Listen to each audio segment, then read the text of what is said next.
Hi everyone, we're BG and IP, Beatrice Go. and Isabella Pingle. And if you, just like us, care for the environment, We're here to talk about a serious issue: GT. global temperature. Beatrice, does this photo look recent to you? I don't think so, Izzy. How about wait, go back, go. Oh.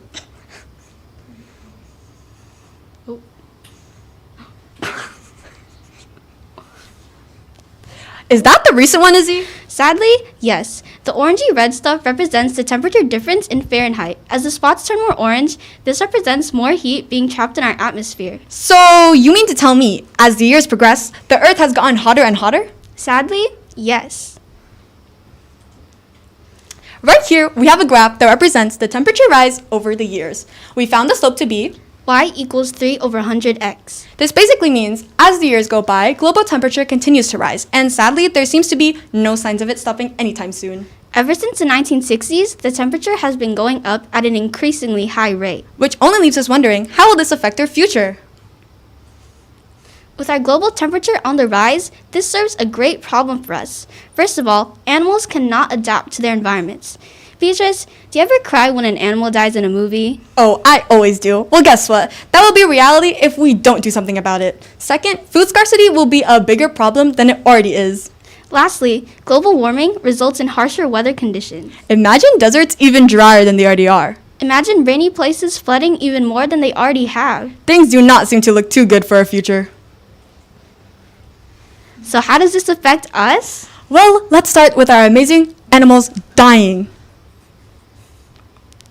Also, there'll be a lot more food scarcity, Harsher weather conditions, which can then lead to, worsened heart and lung diseases. and more acidic oceans. And as you can see, me and Beatrice Do not like that. So what does this mean for our 2050? Well, let's start with floods being a lot more common. As you guys may not know, me and Beatrice are Filipino, and with floods on the rise, there might not be a Philippines in the future. Philippines is mainly made up of islands, so it's likely that Philippines will be underwater. There will also be a lot more sickness. Many more families living in poverty. Where would our families live? Our future generations will be prevented from living a normal life. But have no fear. Our call to action is here. Number 1, use more renewable energy. Number 2, don't waste food and eat less meat. Plant more trees. Reduce your use of plastic. And most importantly, speak up. We'd like to end off our presentation with a quote from the both of us. As we are speaking right now, our earth is suffering from our actions. The least we can do is make certain changes/sacrifices in our daily lives. This starts now. By Beatrice Go and Isabella Pingul.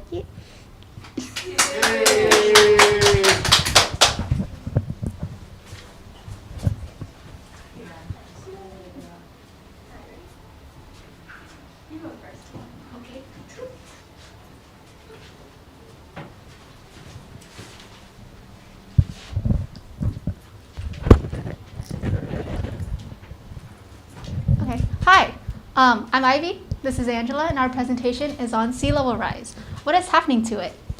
Well, to begin, the sea level rises 3.4 millimeters per each year, and it has risen 8 to 9 inches since 1880.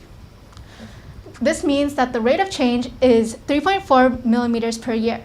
The slope of the graph below is y equals 3.4x minus 6,778.3. The graph is a positive, strong linear slope. As the years go on, the sea level rises.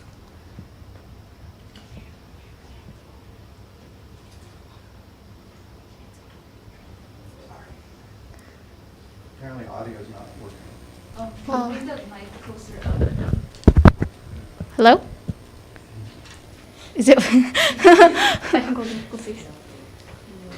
well then, try continuing. Okay. Should I say this thing Just go again? from or- here. Okay, well then next slide. I'm done. Slide. Yeah. What causes the sea level to change?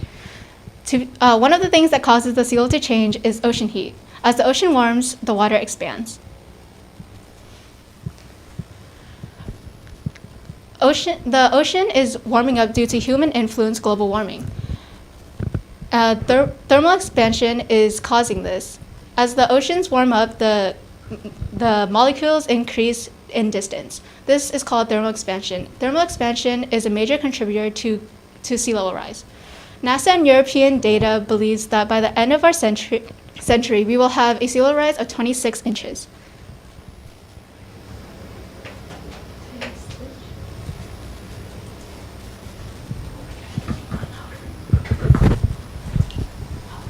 So, how will this vital sign affect us in 2050?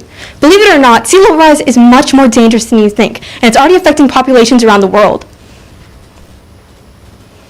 As mentioned earlier, global warming, or as you already know, global warming is one of the major causes of sea level rise. And as you probably already know, greenhouse gases are one of the major causes of global warming. Some notable greenhouse gases responsible for global warming are methane, nitrous oxide, and carbon dioxide. Before we address what's going to happen in 2050, it's important to address what's already happening in the here and now. In Bangladesh, people are already being forced to move to higher lands due to sea level rise. Still not working. Oh. Still no sound. Like, not at all. A couple of teachers, a couple of different teachers are saying it's not working. Dang, all that work. It's okay. You did so good though. Yeah. You tried continuing. Okay. So I can Yeah, go on, just- yes. Okay. I'll just, It's fine. Just keep okay. going. Between the years 2010 and 2020, 700,000 Bangladeshis were displaced each year because of flooding. That's 7 million people in 1 decade. If you do the math, 2050 is 28 years away from us. And if we keep on going at the rate of 700,000 people being displaced each year, then 196 million people will be displaced in the next 28 years. To make matters worse, this isn't even taking into consideration the projected sea level rise. The National Oceanic and Atmospheric Administration predicts that sea level will rise 1 foot by 2050. If a mere 3.4 millimeters is enough to cause this much damage to our environment already and the people that live in it, then what will 1 whole foot do?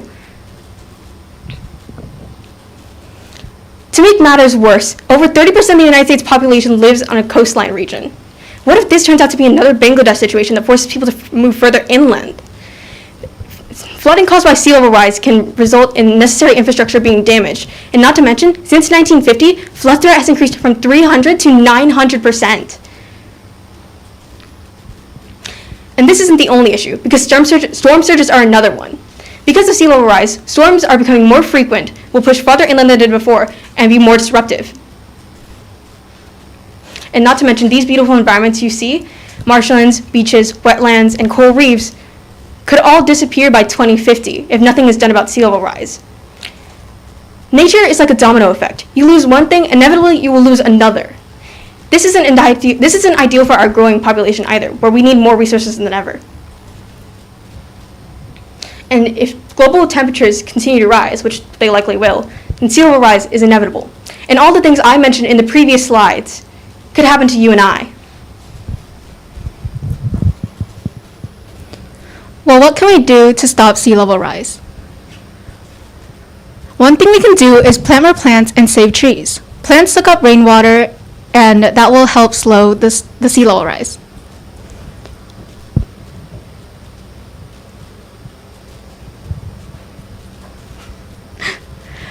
Another thing we can do is leave the car at home. Cars are one of the major contributors and causes of carbon dioxide production. Reduce the number of cars on the road by biking, carpooling, or walking. Last but definitely not least, push for a climate action plan. Climate change is a serious issue that many states don't have plans to address. Encourage them and your neighbors to take action now.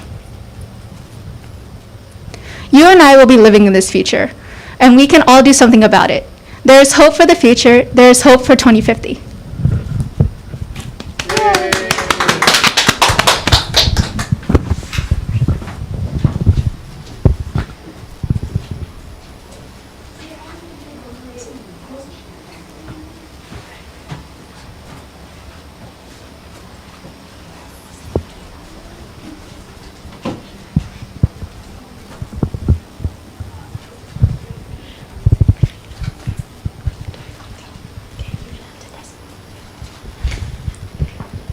ocean heat. I'm Aaron Garrett, and then this is Yesenia Ortega, and our presentation is about ocean heat. Do you know that the last 10 years of the last decade was the hottest and warmest years since the 1800s? Well, you gotta believe it. If the graph, keep pressing, keep pressing. Keep pressing. No, keep pressing. Yeah, that's it. Okay. The graph that you see shows you that some parts are nonlinear and some are linear. And the linear parts the slope for the linear part is y equals 53 over 10x minus 11,429.8, which is also 5.3 degrees, and that goes up every year. What does this mean, you might ask? This means that the ocean heat level goes up by 5.3 something at a consistent rate.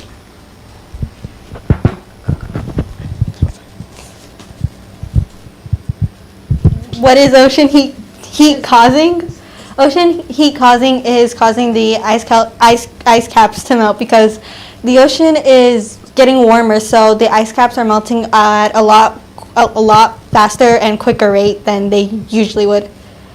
It's also causing coral bleaching because of the change in the water. The drastic change in the water is causing the coral to be stressed out and cause it to bleach.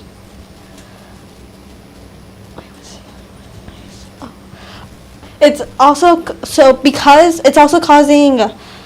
decreasing the saltiness of the water because of the ice caps melting. The ice caps have a lot of fresh water, and when they melt, they're adding more fresh water into the ocean, and it's causing fish to seek cooler water, shifting their habits north.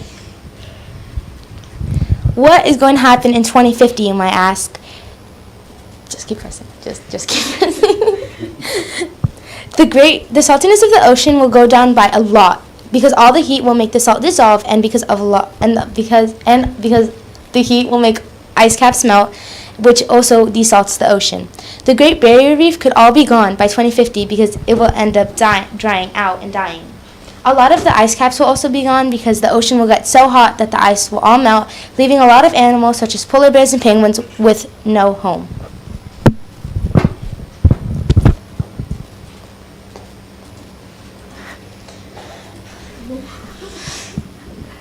What can we do to help? Well, for starters, we can eliminate our use of gas emissions because the gas emissions cause the greenhouse effect, which cause the ocean to heat up. So we can also protect marine wildlife and restore ecosystems. We can also recycle and dispose of trash properly, since marine debris can end up on coral reef and can end up them dying. Also use friendly environmental cleaners and fertilizers because they could end up in the ocean and destroy the coral as well. Yeah, That's it. Thank you. Yay!